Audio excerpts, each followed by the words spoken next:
Recording this. Go. Hello, Les. Thank you for joining me today. Hello, Tony. Thank you for having me. So, for the listeners today and the listeners to come, now I know that you are Lez Graham, award-winning, but could you please tell people what your name is and what it is that you do for a job today? What I do for a job today, well, I'm Lez Graham and I'm based up in Scotland, which is a place I absolutely love. And what I do for a job today, oh my goodness, so I'm an author, so I write books for a living, and I also train accredited pet gun dog instructors, so gun dog trainers who train using my methodologies based on my books and my principles and my methods. Awesome. And now I know what a gun dog is because I've got two. For those that are yet to encounter a gun dog, can you explain what that is? Yeah, sure. So gun dogs are the most popular of all of the dogs for pets. I've got 2 Labradors and a Working Cocker. And the dogs that were bred specifically to assist us on the shooting field. Okay, so whether that's rough shooting where you go out with the dog and a gun, and you go out and you shoot your lunch and the dog retrieves it, and puts it very gently in your hands so that you can have a beautifully presented roasted bird rather than a casserole bird. So the British gun dogs are things like, the Labradors, the Golden Retrievers, anything retriever at the end is a gun dog. Anything with spaniel at the end is a gun dog. And anything that's really pretty and looks like it should be a working dog is probably a gun dog. So your Visualise, your Weimaranas, German Shorthair Pointers, Wirehead Pointers, all of those have got a job on the shooting field as well. The HPRs are European breeds. You've got Visualise, haven't you? I have, yes. They're pointing at everything. It's over there. It's over there. It's over there. I know. They're amazing, and they're bred to work at distance and to point out. So what they do is they point at the game and they hold the point until the person with the gun can come up and shoot the game, and then they retrieve it. So they hunt out the game, they point at it, and then they retrieve it for you. That's what your dog is supposed to do for a living. Yes, what they're supposed to do. Put food on the table for you. Yeah. Oh, if only.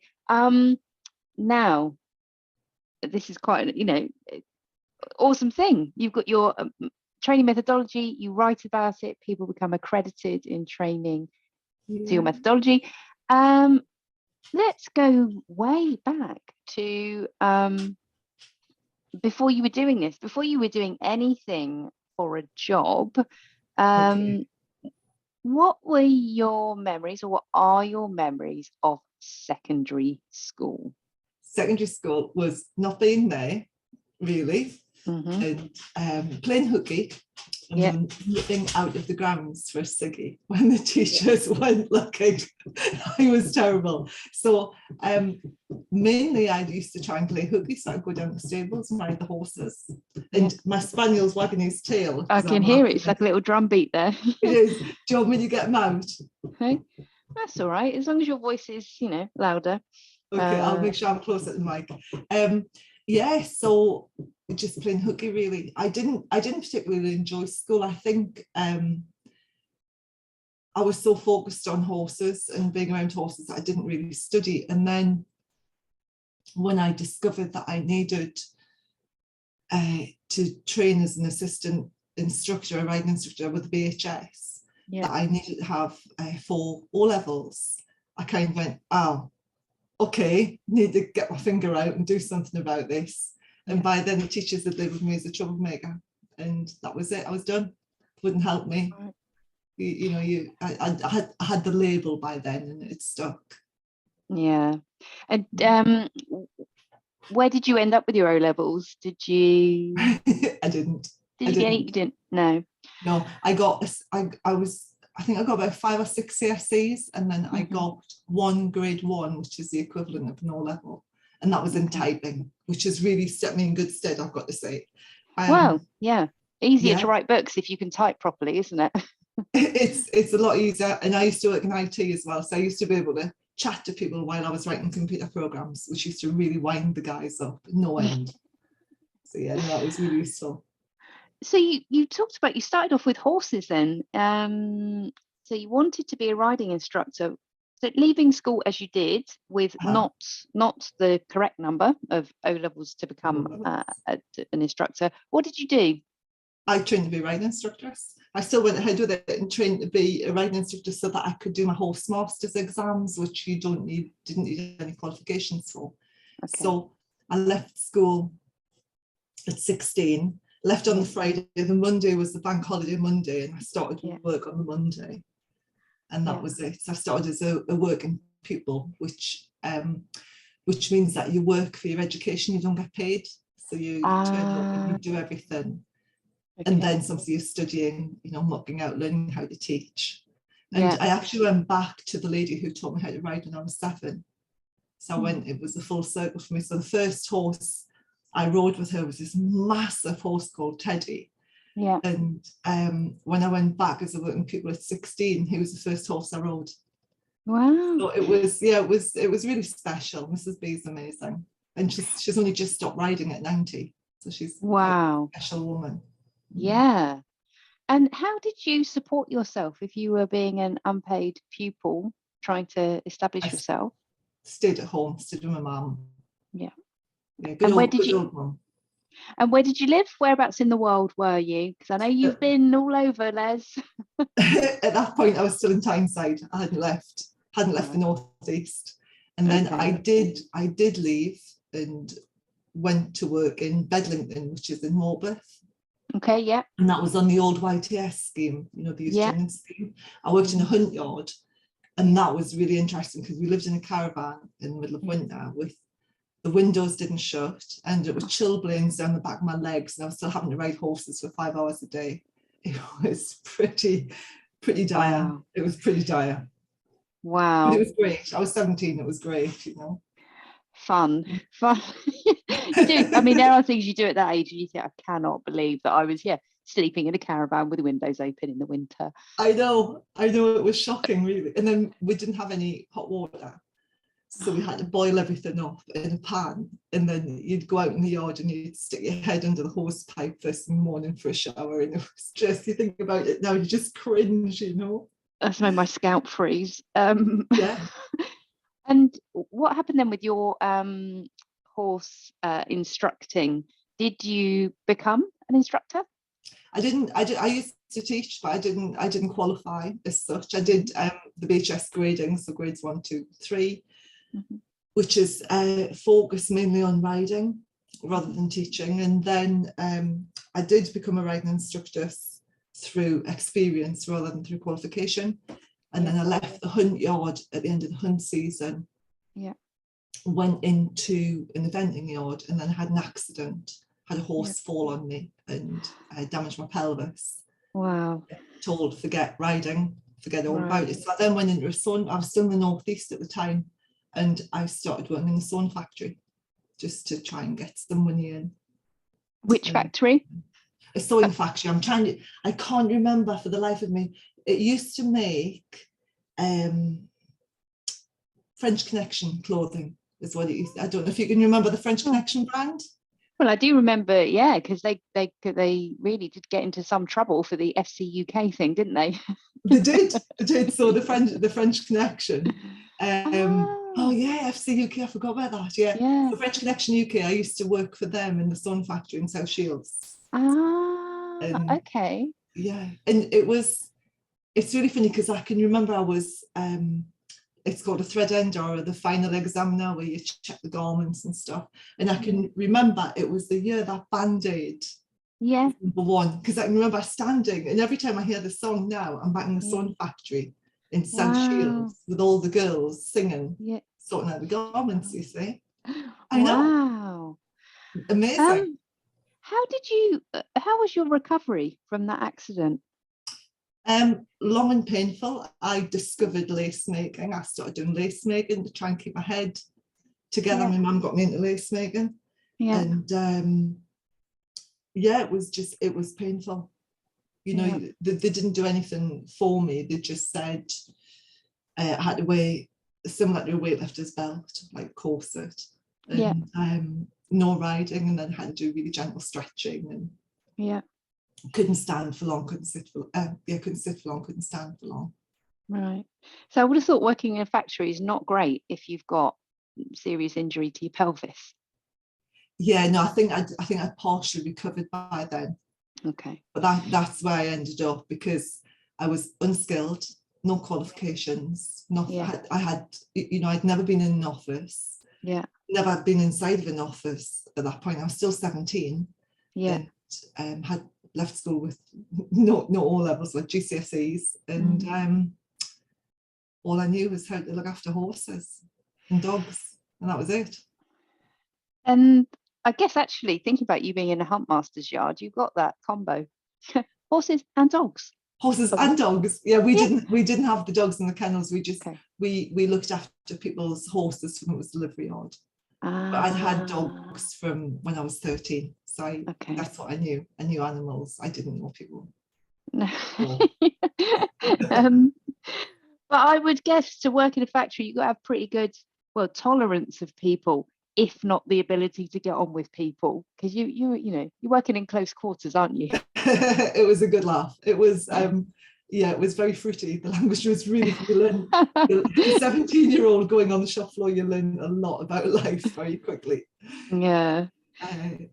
The girls were amazing. One of my sisters worked there as well, which I don't know if that was good or bad, but I had a sister there as well.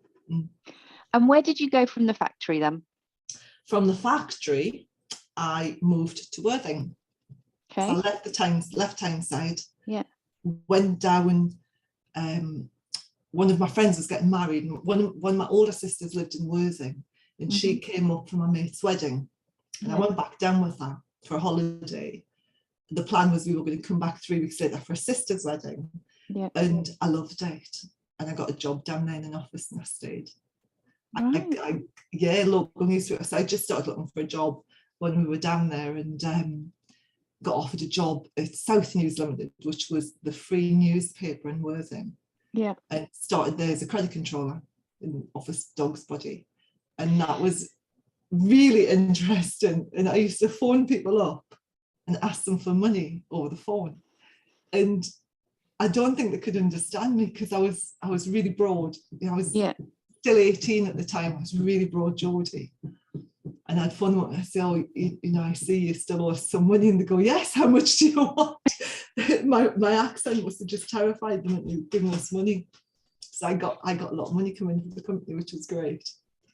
And at any point, because I thought credit control to me, and maybe it was different then. Did they at any point did they say to you, what qualifications do you have? No, but the woman, it was quite funny, the woman Doris who took me on, she was a horsey woman, and she knew that I'd worked with horses, and so she was like, "Oh, she must be a hard worker." Yeah. And so she took me on because she thought I'd be a really hard worker. Which is true. Which is true. And she put me on the phones, and that was it. Right. Go back to 1986, Tony, computers are still really new. Yeah. So you're give us your money, you owe me. Where did you go after that? When did you part ways with Doris? Well, I changed departments, because that was credit control, and then I moved across into more the sales ledger, marking up the newspaper, so you'd go through and work out the invoicing and stuff. And really got into the putting a new computer system. Right. And I was really interested in it. I did manage to completely wipe out the hard drive and take all the all of the I went to do a backup, and I did like DL star.star, which was the old way of doing the computer system, and I forgot to change the drive onto the backup drive, and so I completely wiped the hard drive off. Right. And which was really funny. And then I left there to become a trainee computer programmer. Wow. So yeah, it was so funny, because it was telecom, ACT and Hove, and there was 144 people went for 12 jobs, and I was the only one who didn't have a degree. I was the only one who'd not been to university. They took on 12 recruits, 12 training programmers. Yeah. And yeah, it was a full day of you know, testing and logic testing and oral interviews. Ah, were they all Yeah, horsey people? no, they weren't. No, they weren't. I'd done a home study. I'd started a home study, City and Girls in COBOL, computer programming. Yeah. Okay, yep. Yeah, I was halfway through that, and COBOL 1, the original Yeah. COBOL, Yeah. and it took me on. I passed all the tests, and they decided to take me on because I had shown aptitude, because I was working in the newspaper. I was working behind the bar 3 nights a week, and then I was studying at City and Girls as well, because the bar work paid for my studies, you see. Right, and I'm just putting on my little router booster here.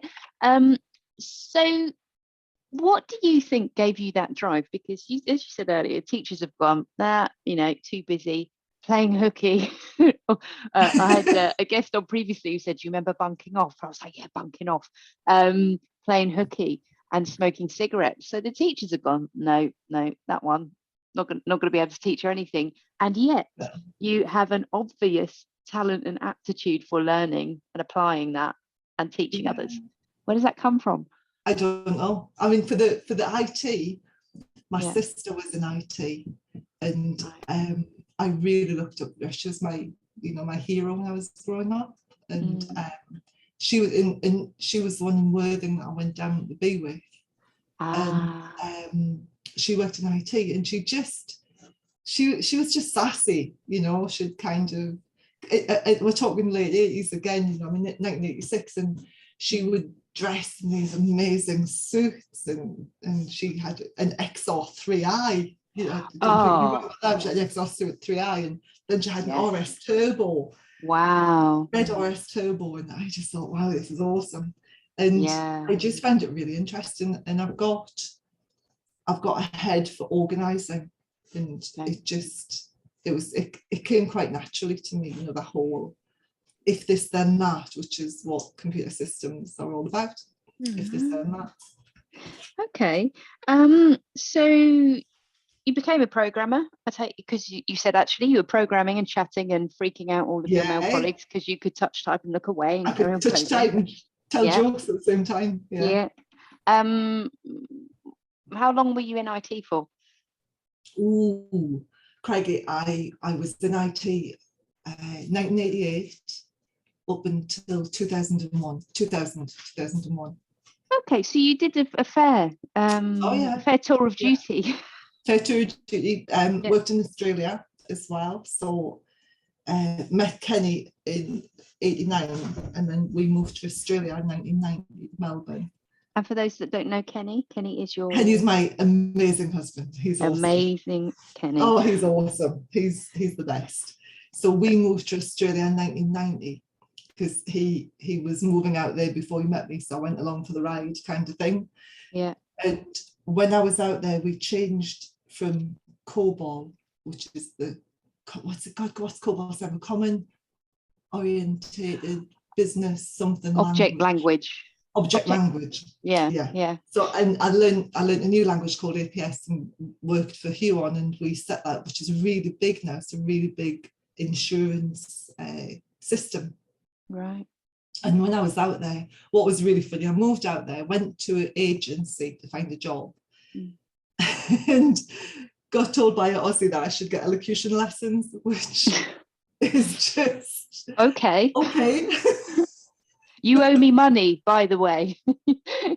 Yes. You'd have had him handing over the cash. You say, this accent is extremely effective, actually. It is. So that was hysterical.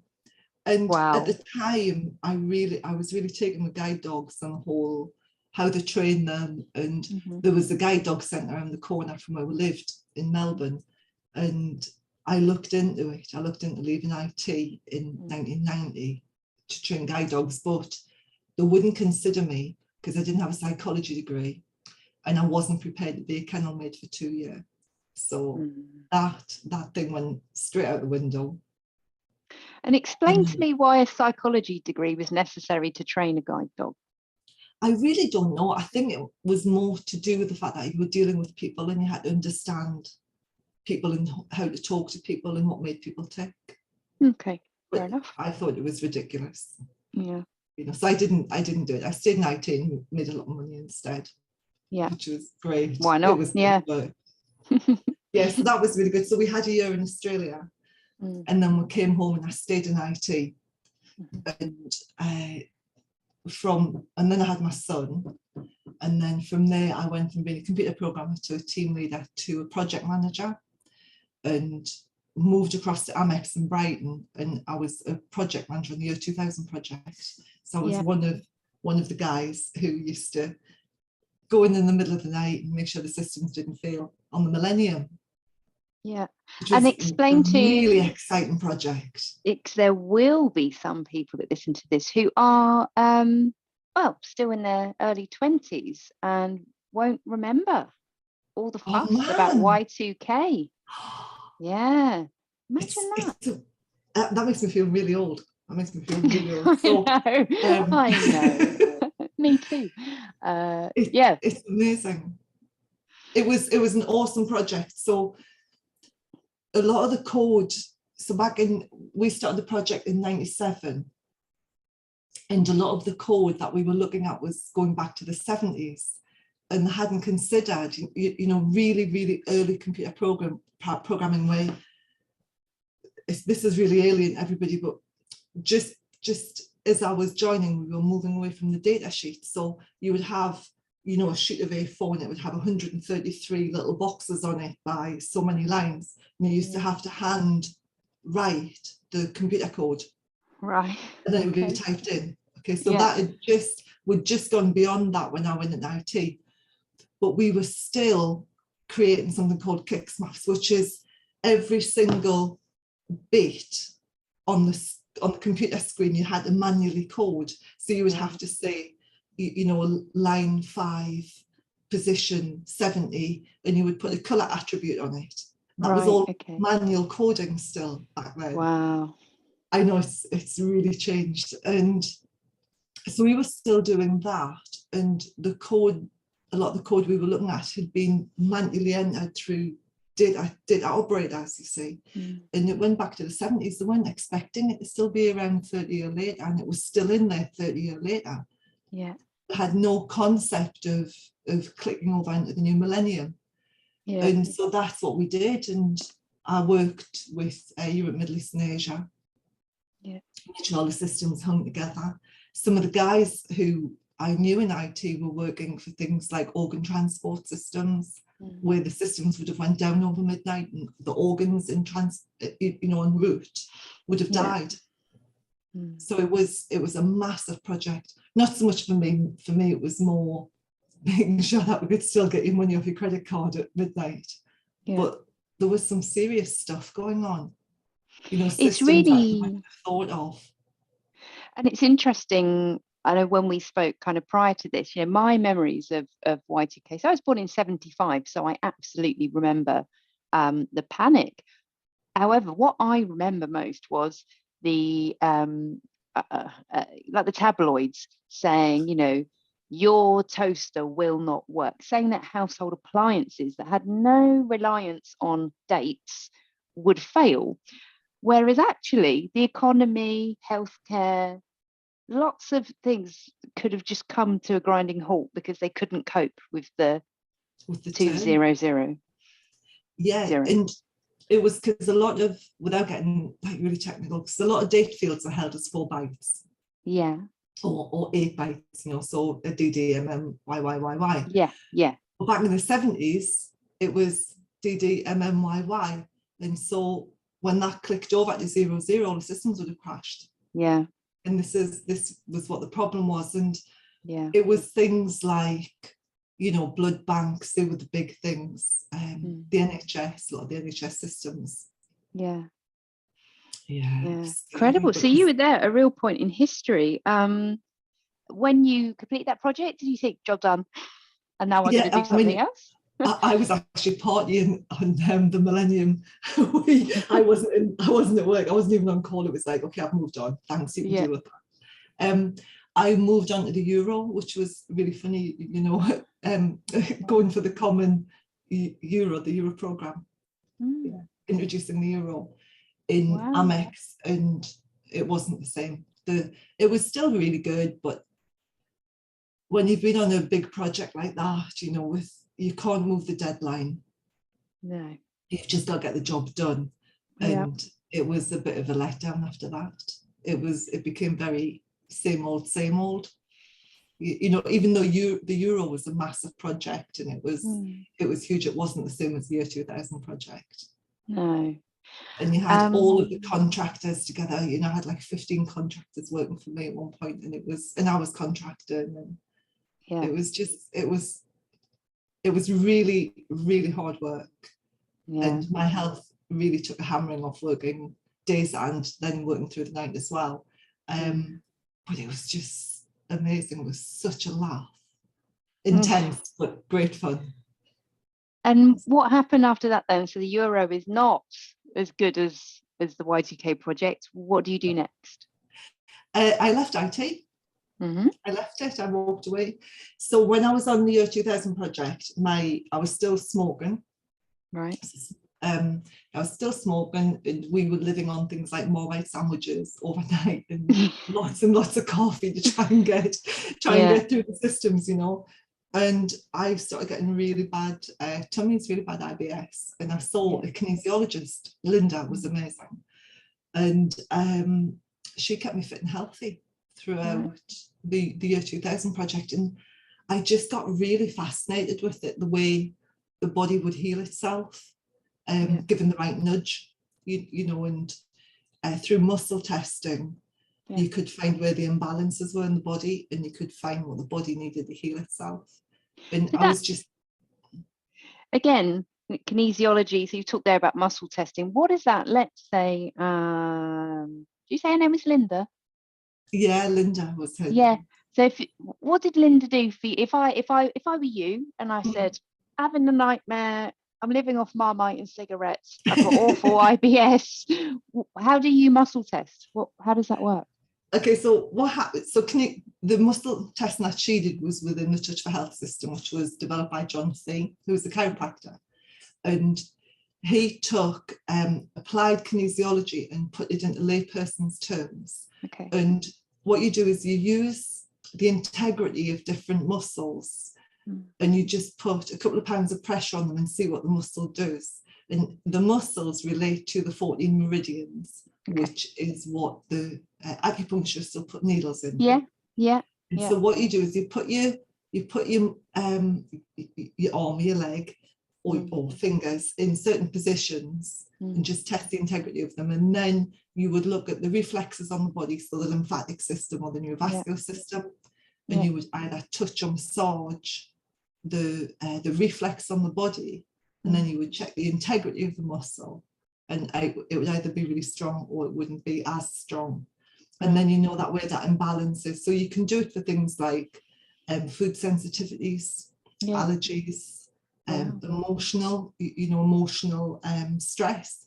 I was given a job based on me explaining why somebody holds their forehead when they're stressed. I was just given a job on it. So it's things like that, you know, using the body's innate knowledge on what it needs to heal itself. Wow. It's amazing. It's a fantastic therapy. And Holly Willoughby has just been writing about it in her new book, because she discovered kinesiology when she was doing I'm a Celebrity, Get Me Out of Here. Oh, I see. Wow. And you were there like 20 years before that. Way ahead Come of on, curve. catch up, Holly. Catch up. So with Linda helping you to feel better, where did you go from IT? What was your next move? I was a kinesiologist. Oh, okay. That's great. I'll learn to do that. Okay, so you could teach people to ride, you lace maker, seamstress, coding, and now kinesiology. Kinesiologist. So kinesiology is amazing. It's so fascinating. And just learning about the body and muscles and bones, really, it was just fascinating. So I learned about it when I was in IT. Right. Just for myself, really. And I learned about that in Arundel. with a lady called Daft Clark. Right. And then I did something called 3-in-1, which is physical, emotional, and spiritual type of kinesiology, which was awesome. And then I went on to be a Touch for Health instructor. So I taught other people how to do Touch for Health kinesiology. And so, Right. so again, it's always back to teaching for me. So I started teaching Touch for Health and had my own practice as well. So saw lots of clients, and I used to do it with dogs and horses. And why? And that is a genuine question. So you're teaching people to do it, you're helping to heal people, helping other people to heal, and also animals. Why did you decide to do that? Because they're my passion. I had a dog, and you know, it's there's something called kinesiology called surrogacy, okay, which allows you to be a surrogate for another living being. So whether it's an animal or whether it's a baby who you can't muscle test. Yeah. And when you learn it in Touch for Health 1 right at the beginning, and I just went, oh my God, I can do my dog, I can do my horse. I had a horse at the time, I can do my dog, I can do my horse. Yeah.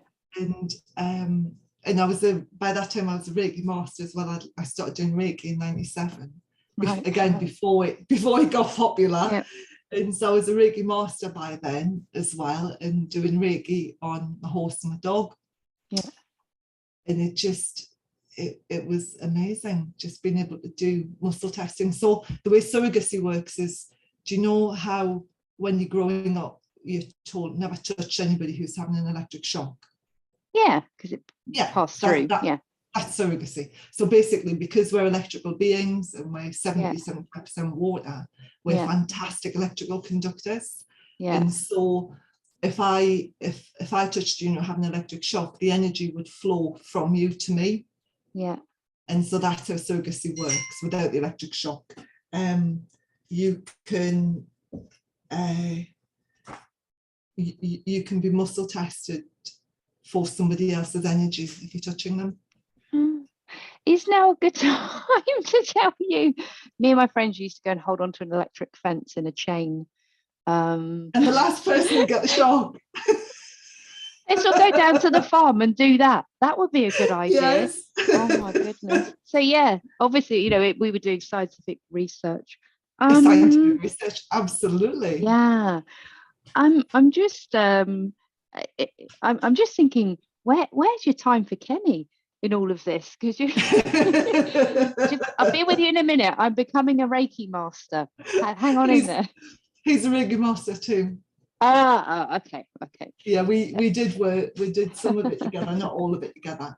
And then I trained him as a kinesiologist so that he could fix me. It's like so that's great, because I have been for Reiki a few times and found it quite an experience actually. And there is always the question of, well, anyone that a lady gave me a head massage recently, and I was like, who does that for you? Yeah. There is that when you are the person who's doing the healing or the whatever work it is like, who does that for you? Yeah, got amazing Kenny. Amazing Kenny. Yeah, he's a very good, really, really good kinesiologist, really good healer. Wow. And he does amazing websites as well. He does all my websites for me. Okay. And at this time, actually, you've got a young child. So your son is young? He was then, so he would have been, he was born in 94. Yeah. So you're juggling a lot. Yeah. Okay. Reiki, kinesiology, you're instructing other people in kinesiology, had a practice, but you don't do that today. So how did you get from there to your gun dog work? Moved to New Zealand. Okay. So we we went to New Zealand. It was after my mum died, actually. I was just out of my head in grief and needed to run out. I basically ran away from my grief. Yeah. And got as far away as I could, which was New Zealand. Yeah. And we planned to emigrate, but it didn't work for us in relation to my son. We had a lot of trouble down there. But it was when I was down there, I took my dog with me, my cat with me. And I started training with an amazing behaviourist who's no longer with us now, Noel Hutchinson. And I used to train my dog with him to do competitive obedience. Okay. And I used to sit outside of the obedience ring. He's a behaviourist. And every Monday for 6 hours from 4 until 10 every Monday, and just absorb it. I was just totally taken with this, you know, dog psychology and how animals move and how they learn. And I was competing my dogs at the time as well, and teaching kinesiology, working as a kinesiologist. But I started teaching at the local club as well, dog training. Yeah. And in New Zealand, there's no laws about working with animals. Over here, there's the 1962 veterinary exemption order, which means you've got to work under a vet in the UK. You can't just go and work on somebody's animal. It's against the law. Yeah. But in New Zealand, there wasn't. So I ended up, these dogs that I was seeing for training were coming to me for healing as well, and I was fixing my back. And so I ended up moving more into the animal world in relation to physical healing and also psychology, you know, doing behaviour work. And I wrote a course to train kinesiologists how to do kinesiology on animals. And so that's how I got into dogs, you see. This is how I got into dog behaviour, because it became very transitional. So I would be talking to somebody as I was saying, I don't know, fixing my dog's back, and we'd just be chatting. And I would end up doing a behaviour consult, you know, because say, well, what's your dog like at home, and where does he sleep, and what are you feeding him? And and it was just a natural progression from one thing to another, really. And when I was in New Zealand, we set up the Kinesiology Association of New Zealand. So I was the first president of CANS when I was down there. And when we came home, I didn't have enough energy to split between two distinct professions, and I chose dog behaviour. I chose the dogs over the humans. Yeah, many people do.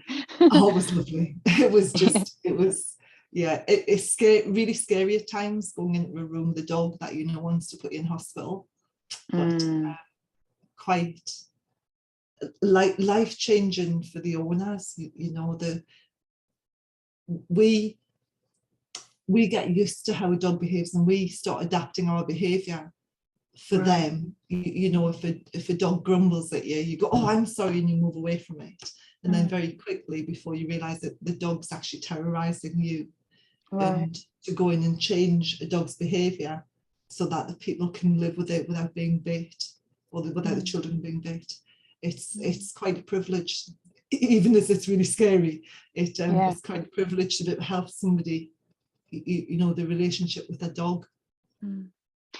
And how did you come to write your books then? How does that connect to creating your series of books? How did that work? I have got two series. I've got one with 3 books, which is the Pet Gun Dog, and then I've got the Train for Life series, and I'm busy writing the second book in that series, which is Manners Not Mayhem. So, oh crikey, I was working as a behaviourist, and I was seeing a lot of gun dogs, mainly because gun dogs are my passion, and I would see a lot of gun dogs that were destroying homes or biting the owners, you know, really bullying the owners. And it was because high energy dogs that are supposed to be working being left in a crate all day. And a lot of, at the time, there was no such thing as pet gun dog training. That was, Kenny came up with the name, actually. It wasn't on the map before then. And what I found is a lot of the advice being given was being given by gun dog trainers who'd never had a dog in the house with them. They'd only had kennel dogs. And so they were given advice. Yeah, they were given advice to people who had pets based on having kennelled competing dogs, you see. And so they would be saying things like, oh, just keep your dog in a crate and let it out for 20 minutes a day, which is fine in a kennel, but it's not fine in a crate. No. Dogs will go and stir crazy. Yeah. And so I was doing a lot of behaviour work with gun dogs, and there was a couple of them were pretty, at one point I didn't think I was going to get one out of the car because it was trying to attack me through the window. Wow. And I showed it a dummy, canvas dummy, training dummy for gun dogs, and it completely transformed the dog. And all of a sudden it was like, oh, this is what I've been born to do. Yeah. And so I set up gun dog training for really, really badly behaved gun dogs who had repeatedly bitten or repeatedly drawn blood. And that's where it started. So my gun dog training initially was for really badly behaved pet gun dogs. Ah. And it went from there. And then at the time, the only gun dog books were from traditional gun dog trainers. The one that I'm thinking of has got a picture of a guy holding a spaniel above his head by its cheeks and saying, you know, telling people to throw the dogs down and stuff. Wow. And I thought, and it's still available. I thought Barbara Woodhouse was bad. Oh, no, nothing on these guys. And wow. Really, really bad. And I thought I need to tell people how to train a gun dog that lives in the house with them. Yeah. And that was it. So I wrote the Pet Gun Dog. Ah, that came out in 2010. And as I say, nobody had heard the term the Pet Gun Dog didn't exist at the time. We went, yeah. It was because that's what my website was called. Yeah. That was it. Oh God, that's fascinating. And it makes perfect sense. Because we've got 2 gun dogs that don't work. They're not working dogs, but we are out for a good couple of hours every day, making sure they get exercised, because we know that if they're not exercised, well, they're not, you know, like you say, high energy, clever dogs that need to be stimulated and exercised. Okay. Yeah. So my youngster's just woken up and he's shaking and he's moving around. Yeah, so that was where it came from, because you know, people were getting really bad advice on what to do with their dogs. And so it was the guys who were training with me at the time, and they said, you know, you need to get this out. So I did. Wow. And it was too big for one book, so I split it into 3. And one thing that I know from when we've spoken before is that you did have a serious, or I guess you do have a serious health condition. Yes. You were diagnosed with lupus, is that right? Yeah, I was diagnosed, it would be almost 6 years ago now, and it took 5 years for the diagnosis, because it normally takes about 7 years. So apparently I did really well. I'm just taking the toy off my dog, otherwise they're going to start squeaking. I was diagnosed with lupus, and when it was after I moved to Scotland, we've been up here 6 years, and when we moved up, I'd been quite ill in Marlborough, and I thought, I can't keep going on the field. It's wrecking me, you know, especially coming to Scotland as well. And I felt I was getting really bad joint pain and headaches and very, very arthritic.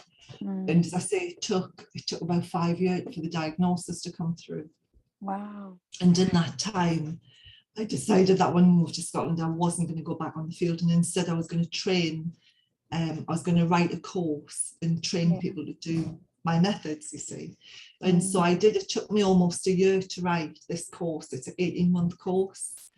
And it was really difficult because I have got kinesiology in there. So I've got kinesiology bits in there. So they learn about surrogacy and energy and the dog as a holistic being. Sorry, I've got oh, look at that face. No. So that's in there, and then after that, I'm also a firewalk instructor, and so I've got empowerment stuff in my course as well, which is really good. And firewalking, why? Most people don't think, well, I've not been very well, so I think I'm going to train to be a firewalking instructor. That's exactly why I did it, you see. So it must have been about a year after my diagnosis of lupus, and I was still, you know, they were still playing with the drugs to try and get the balance right. And I felt mentally really lost, and I didn't know you know, which way to turn. And I felt as though I'd lost myself spiritually, because I was always quite a spiritual person with kinesiology and shamanic work. And I said to Kenny, good old Kenny, I feel as if I don't know myself anymore. Would you come and do a fire walk with me? And he said, yes, the fool. So we did a fire walk. I did an arrow break, which was just the best thing, where you put the arrow in your throat and you step into it. And that was the thing that did it for me, because I was writing a book at the time. I had writer's block. And it just released everything. It released my throat chakra. It let me start writing again, and it helped me get grounded, you know, and kind of brought back the belief in myself that I can do what I need to do. Even though I've got lupus, I can still do this stuff. It's not the end of the world. And I was hooked, so I decided to train as a firewalk instructor. It's amazing, because I think actually with all of your accomplishments, to consider that you may have felt that you had lost your confidence, it's I guess there's something. I really lost my confidence. I really lost it, because I felt as if I couldn't trust my body anymore. I couldn't trust the thing that I walked around in. You know, and I mean, even now I can only drive for about 40 to 45 minutes, and then I get quite fatigued by it. And so, but I've learned to live with it. You know, I've learned to adapt what I do. And but at the time I didn't. So I would get concerned going to places like going to Edinburgh on my own. I'd get really worried whether I would make it home or not. And I just felt as if my body was failing me, really. And so I lost my confidence for about 3 years. I really felt it quite hard. And then fire walking, and it just really helped bring me back to myself and say, yeah, you can do this, you know, you can do it. And there's definitely just this continuous, consistent theme of giving and helping others throughout all of your work. So and I'm sure, isn't there's some saying, I've even seen it at school, about if it's really embedded, then you can teach it. There's this 3-step thing about, you know, you can show somebody else. Like if you can take in the knowledge, that's one point. If you can share it with somebody else, that's another. But if you can teach somebody, then you've got it. You've got it. I love teaching. I've taught since I was about 13. It is hilarious though. Did you ever see your old school teachers? So you couldn't teach me anything, but I wish I could. I wish I could have. I really wish I could have. No, I didn't see them. I never got back to see them. You're definitely leaving a legacy, or you have established a legacy, in that the Kinesiology Association of New Zealand still goes on to this day. Yes, it does. Our computers still work. Thank you, Les. You're welcome. The Trained for Life pet gun dog. So you've had some professional recognition for your books, course, training, toys. Am I right? I've won 2 international book awards with a pet gun dog won one. Craig was at this year, and then a couple of years ago, Manners Not Mayhem won an international book award as well, which was just amazing. And then I designed a piece of training equipment to motivate dogs to retrieve. So although we've got retrievers and gun dogs, not all of them want to retrieve. And so in 2015, I designed a new piece of training equipment, and that was a runner-up on the best new gun dog product of the year. Wow. So that was really, and that has made life so much easier for people with dogs who don't want to retrieve. It's just awesome. Wow. It was an aha moment. It was just, let's try this, shall we? Yeah. What are you going to teach people next, Les? Craigie, I don't know. I'm going to keep doing what I'm doing. I love it. I'm Okay. studying, you know, I'm studying now, and Yes. it's Now getting a good place. you're doing your doctorate, aren't you? I'm Is doing that a right? doctorate. Yeah. I'm doing it. It's a DProf, which is a professional doctorate, which means although it's done at university, you don't attend university as such. It's all to do with your work, and you can only do it. You can only do your DProf as part of your professional practice. Okay. Yeah. Yeah. I'm doing it around dogs and the dog profession. Yeah. I wouldn't be able to do a DProf on, I don't know, psychology, for example, because that's not my profession.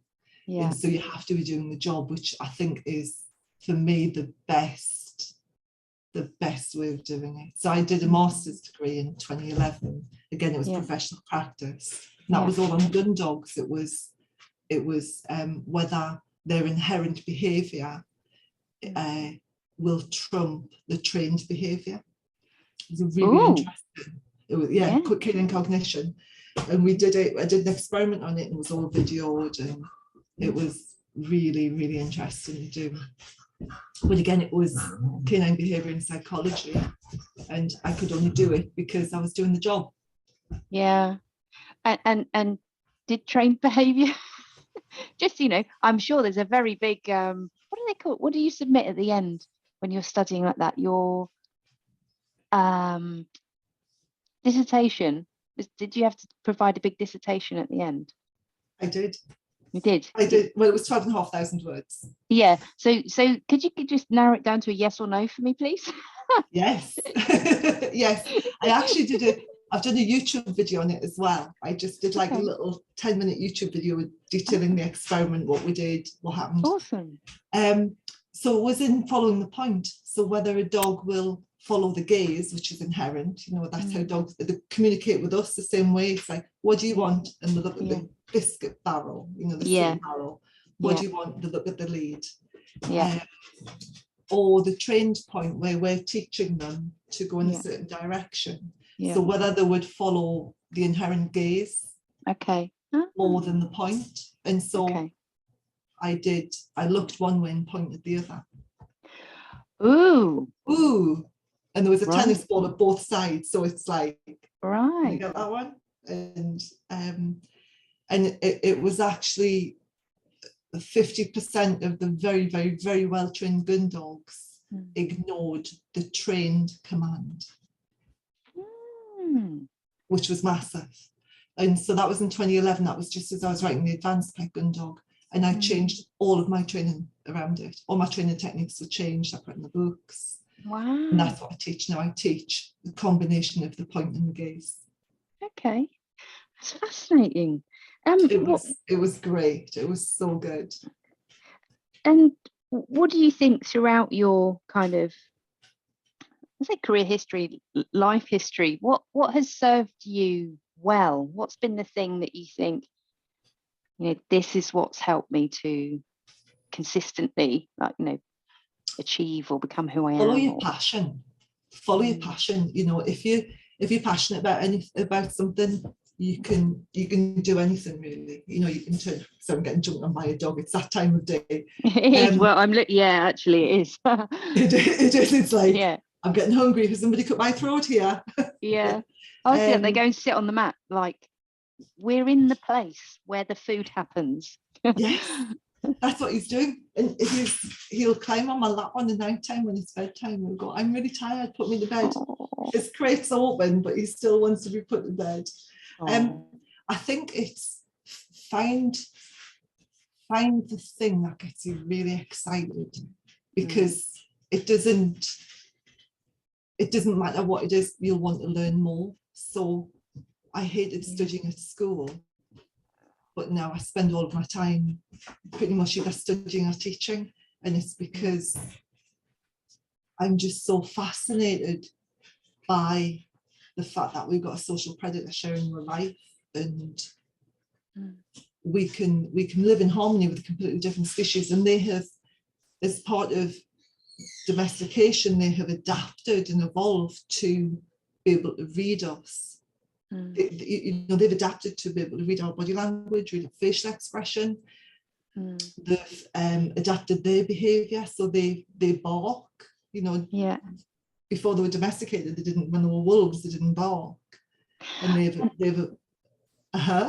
I heard a similar thing about cats, where the argument was that cats, before they were domesticated, didn't meow, but they learnt to meow to mimic the sound of a human baby crying. Yeah, Because I can believe that, because dogs learn to bark so that they could communicate with us. Yeah. You know, so when you think of all the different ways the dogs bark, and they've got a different, you know, they've got a bark to say, oh, there's somebody out there. They've got a bark to say, I'm hungry. A bark to say, I'm bored. Yeah. A bark to say, let me out. Or another bark to say, there's somebody at the door. Yeah. And all of those different barks, they're only there for us, not for each other. They don't bark at each other, they talk to each other, they communicate to each other with body language and weight distribution and energy. And so I just find the whole thing absolutely fascinating. Did you hear that bang? Yeah, I did. Leant against the door for a scratch. That's awesome. I think, so find your passion, because if you find your passion and you do it as a job, it won't feel like work. Yeah. And if you find your passion and study it, it won't feel like study. It will just be so life enriching. I love that. If you do your passion as a job, it won't feel like work. I'm writing that down here. It won't feel like work. Well, I've just loved spending time with you, Lez. It's very therapeutic talking to you. Oh, thank you. No, it was lovely catching up with you. Yeah. It was really lovely. Where can people find you if they want to learn more about you? Oh, I'm just launching a new website, which is lezgraham.com, which is about me, all about me. The Pet Gun Dog website is everything to do with the books and accredited Pet Gun Dog instructors. I've got almost 20 instructors around the country now teaching my methods. And then Trained for Life is again about the books, and also the Trained for Life instructors, which is common sense training, you know, doing sensible stuff like teaching a dog to walk on a loose lead and recall and have a bit of fun, a bit of games with the dog, but primarily having a well-trained dog. So awesome. they're my websites, Trained for Life, the Pet Gun Dog, and then if you want to know about me and what I do, then lezgraham.com. Brilliant. I'll put those in the show notes. Thank yeah, and thanks again for joining me, Lez. Thank you. Thanks very much. You take it steady, Tony, and have an amazing Christmas. Well, you too.